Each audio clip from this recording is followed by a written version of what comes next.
السلام علیکم۔ ہر اگنے والی چیز یہ بتاتی ہے کہ انسان جو بیچتا ہے وہی کاٹتا ہے۔ اے میرے دوست، اگر تم سمجھدار ہو تو محبت کے سوا کچھ نہ بیجو۔ سب مر کر قبروں میں جاتے ہیں، لیکن اچھا انسان مر کر لوگوں کے دلوں میں چلا جاتا ہے اور لوگ یاد کے ذریعے اسے زندہ رکھتے ہیں۔ عشق کی عید محبوب کا دیدار ہے، اور یہ دیدار اسے دنیا میں 2 مرتبہ نصیب ہوتا ہے۔ پہلی بار جب اس کی میں مرتی ہے اور دوسری بار جب وہ خود مرتا ہے۔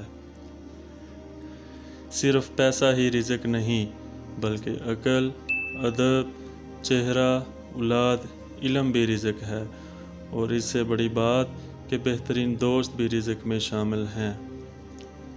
اگر تمہارے ناک کے اندر والے بال باہر آنا شروع ہو جائیں تو سمجھ جائیں یہ بدبختی کی علامت ہے۔ تو دوستو، پلیز چینل کو سبسکرائب کر لیں۔ اللہ حافظ۔